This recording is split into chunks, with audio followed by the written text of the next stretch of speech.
voy a dar el paso a David Opaso, que tiene su presentación titulada Monitoreo de la abundancia de larvas de mitílido en el mar interior de la región de los lagos, ¿cómo estuvo la última temporada? Dale, David. Gracias, Cristi. ¿Me escuchan? Sí, te escuchamos. Sí, perfecto. Ya. Estoy con la conexión un poco inestable, así que porfa me avisan si empeora la cosa. ¿La presentación se ve? No, no se ve No, querido. todavía. Ya, puede ser eso mismo, porque supuestamente la estoy presentando. La otra es que te la presente yo desde acá. Ah, no, ahí se está presentando. Sí, no, sí está realmente lento. Acá como que Ya. pero Dale, lo importante es que se escuche. No, Ya, se escucha súper bien. ¿estamos bien entonces? Sí. ¿Estamos bien? Ya. Dale nomás. Bueno, muchas gracias, Cristi, por la presentación. En esta presentación vamos a hablar de larvas, ¿ya? Solamente de larvas, y en particular nos vamos a centrar en cómo estuvo la última temporada. Una pregunta que puede parecer, digamos, sencilla, un poco vaga, pero que requiere de harta información para dar una respuesta relativamente precisa. Y ahí viene el tema del monitoreo.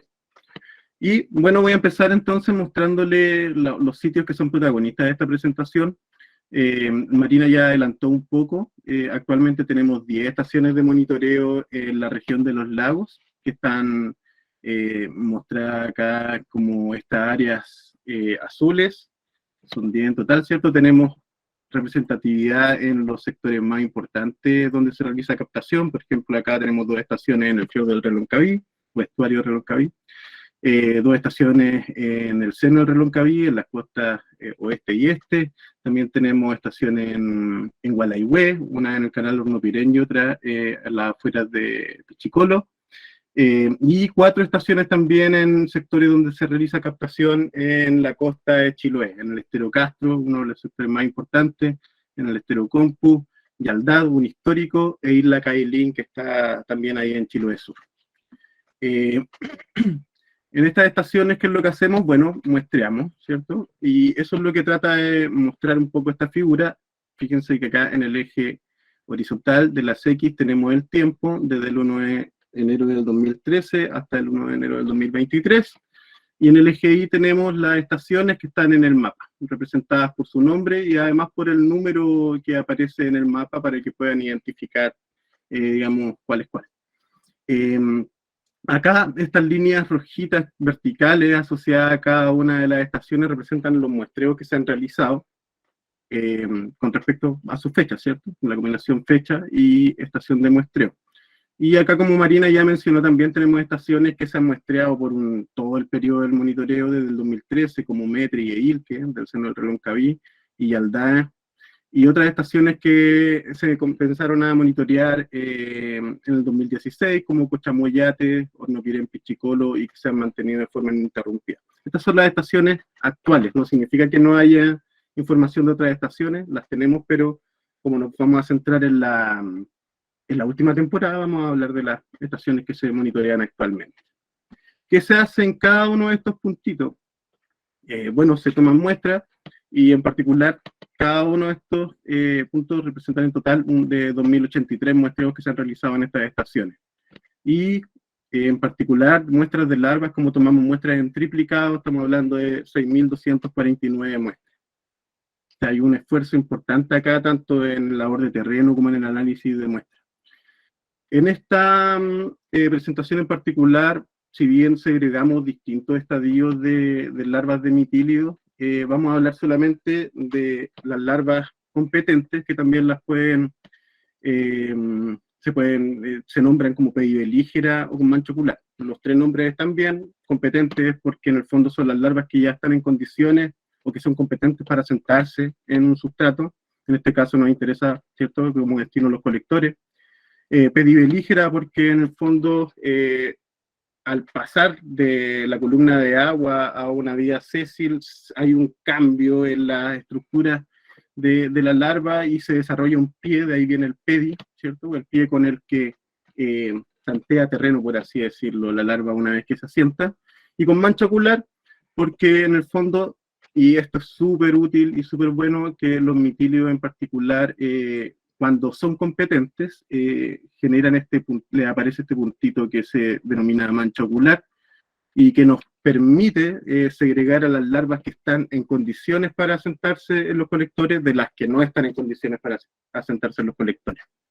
Otra cosa buena de esto es que esta mancha ocular aparece en muy pocos grupos de bivalvos. No solo tenemos mitílidos acá en el mar interior de los lagos, son muchas especies de bivalvos, muchos tipos de larvas, pero las larvas competentes en particular las podemos segregar del resto por la aparición de esta mancha ocular.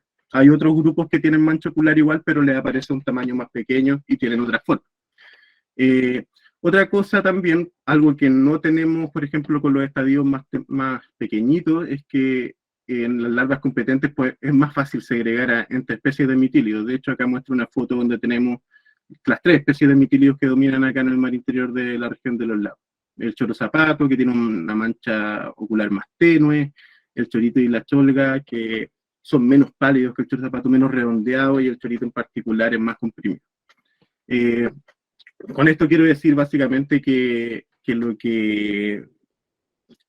a pesar de todo el error, digamos, que puede haber, o de la variabilidad que puede haber en la información que les voy a mostrar, esto es de lo más certero que tenemos, de la información más segura. Contamos la abundancia de larvas competentes de toda la muestra, nos fraccionamos, así que son relativamente buenas estimaciones. Y por lo tanto, esta abundancia de estas larvas es un buen indicador del suministro natural de larvas para la captación de semillas de mitílido. ¿Por qué? Porque en el fondo son las que se asientan. Y en eso nos vamos a centrar en esta presentación. Okay.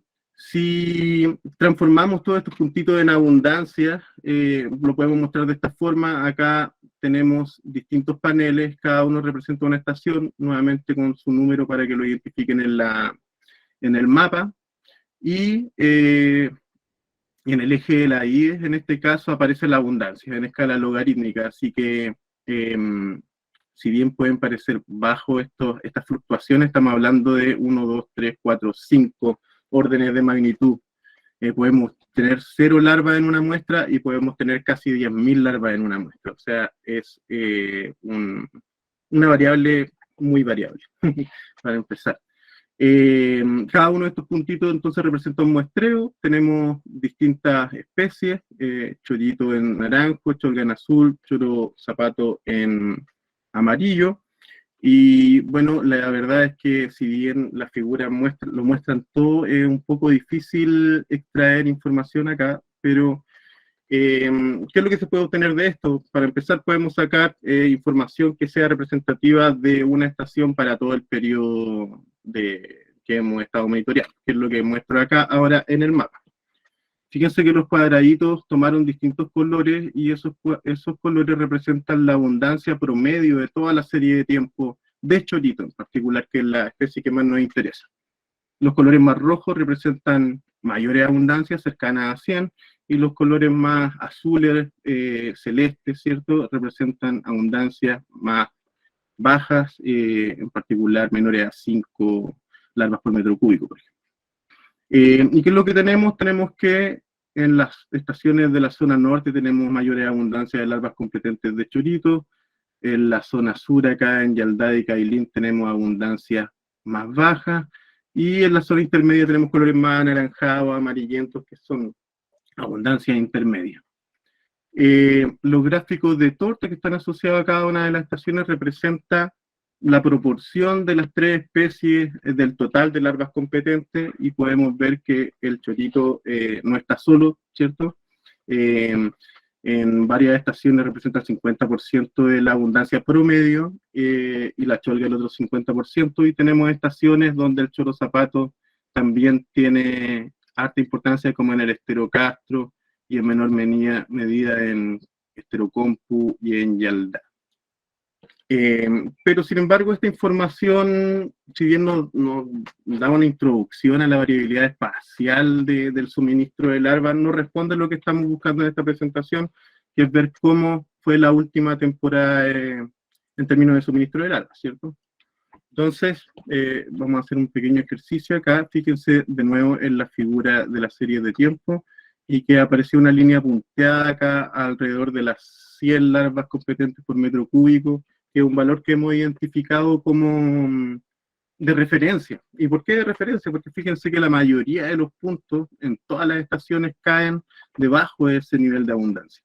No son tan comunes las abundancias sobre las 100 larvas por metro cúbico, y estas abundancias se registran en ciertos periodos del año. Hay algunas estaciones como Isla Cailín donde nunca hemos registrado abundancia de larvas competentes de sobre 100 larvas por metro cúbico. De hecho, la mayoría de las estimaciones han sido bajo las 10 larvas por metro cúbico. Pero también tenemos variabilidad interanual, que eso es lo que nos interesa. Por ejemplo, fíjense acá en esta temporada, que es la 2019-2020, donde no tuvimos ningún registro, a diferencia de las otras temporadas, sobre las 100 larvas por metro cúbico. Lo mismo en yates.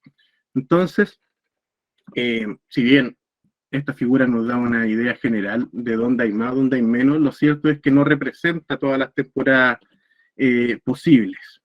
Y eso es lo que nos vamos a preocupar ahora. Las temporadas las definimos como el periodo entre agosto de un año y julio del siguiente. Está demarcado acá en estas líneas puntadas verticales, y eso es lo que vamos a ver en el fondo, cuáles son las diferencias entre estas distintas temporadas. ¿Cómo saber cómo estuvo la última temporada? Entonces, comparando la última temporada, el suministro de larvas competentes con lo que hemos registrado en otras temporadas. Para la comparación utilizaremos esta figura, que básicamente muestra en el eje X la abundancia de larvas competentes de chorito, promedio de la temporada, y en el eje Y la abundancia de larvas competentes de otros mitílidos, en particular cholga más choro zapato, también promedio de la temporada. ¿Y qué características tiene esta figura? Primero que todo, aquí vamos a reducir un montón la información, vamos a pasar de todos esos puntos que veíamos en la figura anterior a un punto por temporada, ¿ya? Por ejemplo, vamos a tener un punto acá que va a representar a Castro la temporada 2020-2021, por ejemplo. Y esos valores van a corresponder al promedio de las abundancias que registramos entre octubre y mayo de cada temporada de captación. Así como, por ejemplo, tenemos acá una temporada 1, que como la interpretamos, en el fondo la temporada 1 tiene un suministro de 100 larvas por metro cúbico, tanto de chorito, ¿cierto? Acá, como de otros mitílidos. Y por eso está en la línea de 1 a 1. Los puntos que se ganen acá o se pongan cerca o sobre la línea de 1 a 1 representa temporadas donde la abundancia promedio de chorito fue igual a la abundancia promedio de otros mitílidos. También podemos tener un punto 2, ¿cierto? Donde tenemos abundancias mucho menores, en este caso una larva por metro cúbico de chorito, una larva por metro cúbico de otros mitílidos, pero seguimos nuevamente con la razón 1 a 1 entre chorito y otros mitílidos. Y podemos tener temporadas como esta de acá, la temporada 3, ¿cierto? Esto es un ejemplo nomás por si acá, ahora vamos a ver los datos, donde tenemos, en este caso, un promedio de una larva de chorito por metro cúbico y muchas más larvas de otros mitílidos, que también se puede dar, ¿ya? Así vamos a ir interpretando esta figura. Otra característica de esta figura es que mientras más a la derecha está el punto, es mayor la abundancia promedio de chorito, o sea, mejor para el mitilicultor. Fíjense que aquí esto está en escala logarítmica, pero si no se quieren complicar, digamos, o si quieren, más que saber el valor exacto de la abundancia, yo creo que podemos ocupar 4 categorías. Si la abundancia promedio es menor a 1, es un suministro muy bajo, entre 1 y 10 bajo, entre 10 y 100 alto, y mayor a 100 es muy alto. Ya, eso para facilitar un poco la interpretación. Por último, si el punto cae en el triángulo inferior de este cuadrado, el chorito fue más abundante que otros mitílidos en esa temporada en particular. Así, si cae acá. Si cae más hacia la esquina, es que la abundancia de chorito fue mucho más abundante que la de otros mitílidos. Si los puntos, como ya adelantaba, caen en la línea de 1 a 1, es que en el fondo las abundancias de choritos fueron similares a las de otros mitílidos. Y viceversa. Acá, si nos caen en el triángulo superior, el chorito es menor o muy menor a otros mitilios. Ok, dicho esto, pasemos entonces a colocar toda la información en esta figura y lo que nos queda es esto. Y básicamente lo que hacemos es pasar de un número de estimaciones de 6.249 a 59 puntos en esta figura. Acá lo siguiente que queda en la presentación va a darle identidad a estos puntos. A qué temporada corresponden, a qué estación corresponden, pero algunas generalidades.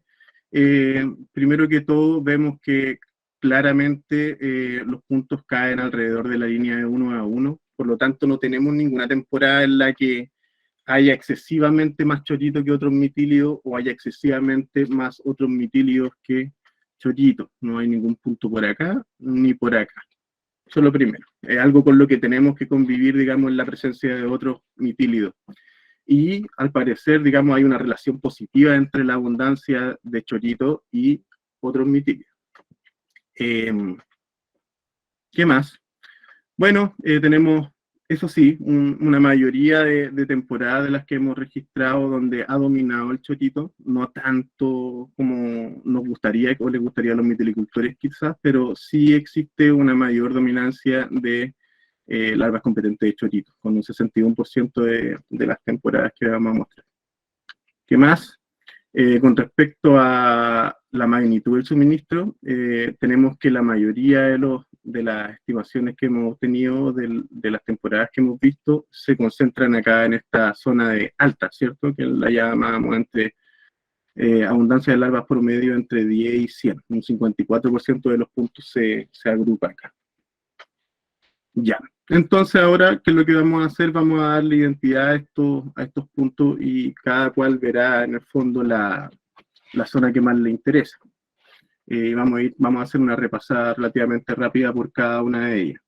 Acá seguimos colocando los 59 estimaciones en gris transparente, pero destacamos con colores, digamos, las temporadas que corresponden en este caso a Cochamo, y los colores representan la temporada de captación en particular que está acá arriba.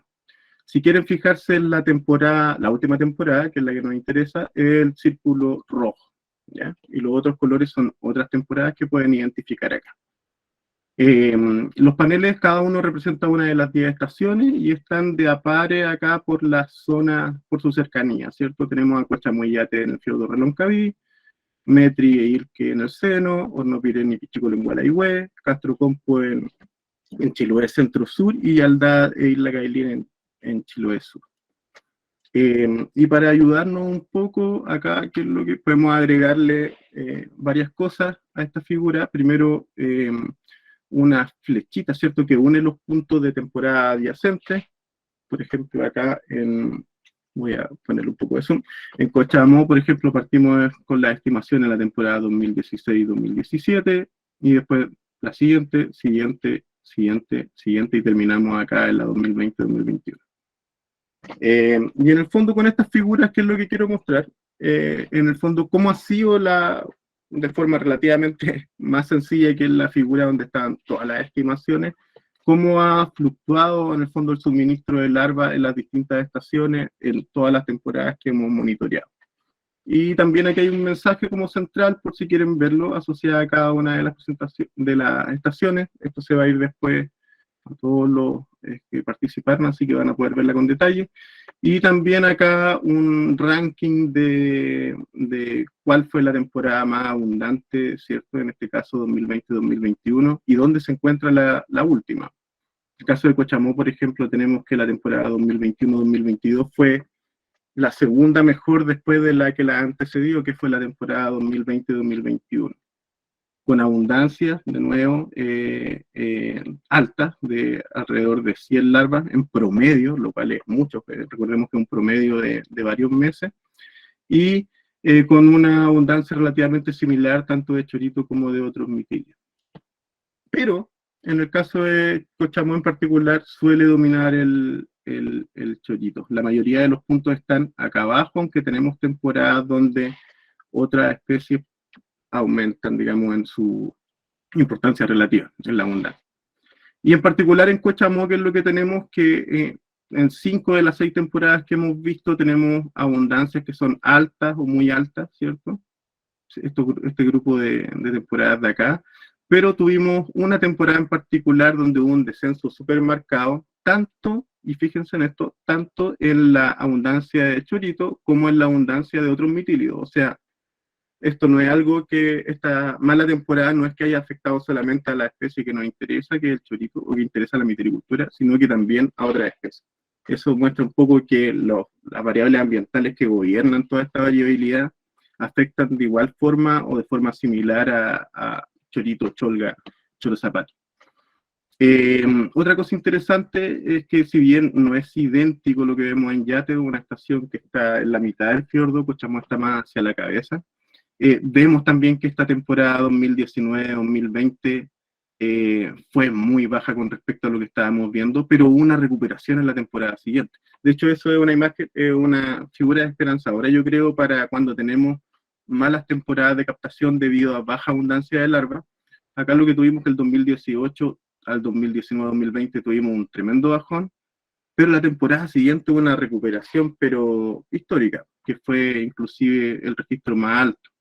Entonces, ese tipo de variabilidad podemos encontrar. En el caso de Metri e Ilke en el seno del Reloncaví, tenemos más temporadas para comparar, como le adelantaba antes, y acá se observa un ciclo. Esto es re interesante porque empezamos en la temporada 2014-2015 con una tremenda abundancia de larvas de chorito. De hecho, esto se ve en las figuras de captación que mostró Macarena con la encuesta. Lo cual no deja de ser interesante, porque son fuentes de información súper distintas, ¿cierto? Pero los patrones muchos se corresponden bien. Y acá, ¿qué es lo que tenemos? Un descenso para la temporada siguiente, descenso, descenso, descenso. Aquí ya pensábamos que se venía, digamos, el apocalipsis de la mitilicultura, pero lo cierto es que hubo una recuperación después de la temporada 2019-2020. Aumento, aumento, y en la última temporada se mantuvo similar a la de 2020-2021. Aumentó un poco la abundancia de otros mitilios, pero en términos de choritos se mantuvo ahí. Entonces tenemos ciclos también. Por un lado tenemos en Cochamó donde hubo una temporada anómala, pero también tenemos ciclos. Esto también llama a que no nos asustemos cuando tenemos temporadas con bajo suministro de larvas, porque después de la tormenta puede venir la calma. En Ilke vemos un patrón similar también cíclico, ¿cierto? Aunque la última temporada 2021-2022 fue mucho menor con respecto a la 2020-2021. Hubo un descenso acá, pero aún así nos mantenemos en el dominio, digamos, de los suministros altos, ¿ya? Pasando a Hornopirén y Pichicolo, fíjense acá de que en el fondo en estos dos casos las distintas temporadas están como más juntitas, ¿cierto? Esto nos habla de que en el fondo son estaciones que han mostrado ser más estables en términos de las fluctuaciones interanuales en el suministro de larvas. Se mantienen relativamente en un área acotada, no hay estos saltos que vimos, por ejemplo, en Cochamó y Yate el 2019-2020, no lo vimos en Hornopirén y Pichicolo, ¿ya? O sea, aquí hay diferencias también entre zonas. No podemos generalizar de que lo que pasa en un lado esté pasando en otros. De hecho, si bien las variaciones son menores en estas dos estaciones, podemos ver que también se ve un comportamiento cíclico. Las primeras 3 temporadas se ve un aumento y después una mantención y una tendencia al descenso. Pero lo interesante acá es que fíjense que el sentido de este patrón cíclico es opuesto al que vemos en Metri y en Hornopirén. O sea, no es solo que tenemos distintos niveles de variabilidad entre las distintas estaciones, sino que también podemos tener sentido opuesto. Y eso los mitilicultores lo saben muy bien. Cuando falla una zona, por lo general hay otra zona que viene a suplir en el fondo, digamos, el suministro o el abastecimiento de semillas de otra zona. En Castro, Cristi ya lo adelantaba, acá tenemos solamente 3 temporadas para comparar. Acá es súper interesante que las fluctuaciones que se han dado han sido súper sincrónicas, por así decirlo, entre chorito y otros mitílidos. De hecho, se mantienen, son paralelos a la línea de 1 a 1. ¿Y qué es lo que tenemos? Una temporada 2019-2020 con alrededor de un promedio de 10 larvas por metro cúbico, un aumento en la temporada 2020-2021 y después una caída estrepitosa, como pudimos ver en términos que se reflejó en una caída estrepitosa en captación, como nos mostró Cristina, ¿cierto? Al borde de lo muy bajo, de hecho. Y efectivamente, entonces, son las larvas competentes las que bajaron en esta última temporada en Castro. En Compu se ve algo similar con respecto a las últimas 2 temporadas, una disminución, aunque no tan drástica como la que vimos en Castro, en Compu digo. Y otras diferencias. Yaldad, en Yaldad, acá también tenemos otro tipo de patrón. Tenemos las primeras 5 temporadas. Fíjense que hubo una suerte de ping-pong acá entre los suministros bajos y altos. Empezamos acá, pasamos acá, acá, acá, acá. Y después de la temporada 2018 y 2019 tenemos un cambio abrupto hacia suministros relativamente bajos, muy bajos digo, y una mantención acá. Las últimas 3 temporadas han sido malas en términos de suministro de larvas en Yaldad. Y de hecho acá es otra cosa que coincide con lo que mostraba Macarena en la temporada 2020-2021, de una zona donde suele haber mucha pureza, mucha dominancia del chorito, se vio un aumento de la cholga que queda mostrado acá en esta temporada que está sobre la línea de 1-1.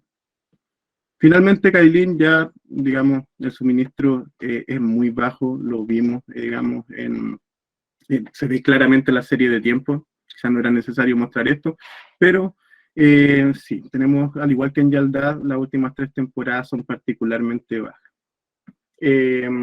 Eso fue bien rapidito, pero en el fondo esto lo van a poder ver después con más profundidad. ¿Algunos mensajes? Esto es importante, no existe evidencia, o por lo menos nosotros no tenemos evidencia de una tendencia de disminución sostenida en el suministro de larvas de chorito para la captación de semillas, ¿ya? Así que tranquilidad a los que le ha tocado, digamos, una mala temporada el año pasado, nada nos garantiza de que esto vaya a mantenerse en el tiempo, sino que puede haber una recuperación. Lo que es evidente es la variabilidad, ¿cierto? La variabilidad interanual en el suministro de larvas de chorito, que, ojo, puede ser similar en sectores más cercanos. Esta variabilidad interanual es menor en algunas zonas, por ejemplo, en Hornopirón y Pichicolo, como pudimos ver, o se asocia a temporadas anómalas, como vimos en Cochamoy y Yates para el caso de 2019-2020, o muestra patrones cíclicos, como lo que vimos en Metri e Irque, o cambios abruptos que nos separan 2 grupos de temporadas relativamente buenas y relativamente malas, como lo que vimos en Yaldad hasta el momento. O sea, más variable. Aparte de la variabilidad que tenemos en cada una de las zonas, tenemos también variabilidad entre las zonas. Bueno, respondiendo a la pregunta que nos convocó, ¿cómo estuvo la última temporada en términos del suministro de larvas de chorito? Bueno, depende del contexto de cada sector. Fue sorpresivamente mala en Castro y Compu, sorpresivo para nosotros porque la verdad cuando empezamos a monitorear estas estaciones nos parecieron que tenían abundancias muy altas, comparables incluso con los sectores del fiordo y el seno del Reloncaví. Eso sí, tenemos aún muy pocas temporadas para comparar, pero por lo que hemos sabido de los mitilicultores, esto es anómalo, realmente fue una temporada muy baja. La última temporada en Yaldad y Kailin fue mala, pero es algo que ya se venía repitiendo en las últimas 2 temporadas antes a la última, ¿cierto? Muy buena en Cochamoy y Metri, lo que podemos ver en términos del promedio de larvas competentes que observamos en la última temporada, alrededor de 100 larvas. Ya les comenté que es un valor que hay que verlo como referencia y que un promedio sea de 100 larvas es mucho, es bueno. Y normal en relación a otras temporadas en las otras zonas que vimos. ¿Cómo estará la próxima temporada? Bueno, la verdad es que no lo sabemos, hay que ser bien sincero acá y humilde, ya que aún no entendemos bien todos los procesos, que no son pocos, que están detrás de la variabilidad que hemos observado, que es mucha. Y tampoco sabemos en realidad cómo es su importancia relativa, y si esa importancia relativa varía también, ¿cierto? En particular acá Cristina ya nos mencionó varias cosas, pero en general relación del ambiente, en particular acá estamos en un... Este mar interior es heterogéneo, tanto espacialmente como temporalmente. Tenemos temporadas, acabamos de vivir una seguidilla de meses donde la temperatura superficial del mar fue muy baja en relación a otros años, y también durante primavera tuvimos temperaturas muy altas. O sea, eso no lo habíamos visto en los 10 años de monitoreo que llevamos. Entonces seguimos encontrándonos con sorpresas, y lo cierto es que no sabemos cómo esa variabilidad ambiental está interactuando con cosas que no estamos viendo actualmente, como por ejemplo cómo es la gametogénesis, que es una cosa, la ocurrencia de SOEs, que es otra, a pesar de que está ligada a la gametogénesis, o la sobrevivencia de las mismas larvas, que pasan un periodo de 30 días en promedio en el agua. Y tampoco sabemos en el fondo cómo responden a los patrones de corriente, si es que varían entre temporadas en las distintas zonas. Sin embargo, bueno, y aquí el comentario feliz, un poco para digamos, darle un espaldarazo al programa, ¿cierto? Cada nuevo año de monitoreo permite generar nueva información que es comparable, porque eso es importante, no son estudios que sean puntuales, ejecutados por distintas instituciones. Acá tenemos un monitoreo permanente con información que se genera con una metodología estándar y que nos permite comparar, como que es lo que hicimos en esta presentación. Y por lo tanto, a medida que acumulemos información, vamos a conocer más la variabilidad y vamos a quizás encontrar patrones que se repiten, ¿cierto? Si es que los hay. Por esto mismo, agradecer al programa permanente que presentó Paulina, ¿cierto? Es importante en el fondo que se invierta en este tipo de estudios de larga data para procesos complejos. Eso es súper importante. Acá es súper difícil entender, digamos, todo lo que está pasando, y nosotros estamos viendo solamente la abundancia de larvas, con todo el error que puede estar asociado. Así que muchas gracias.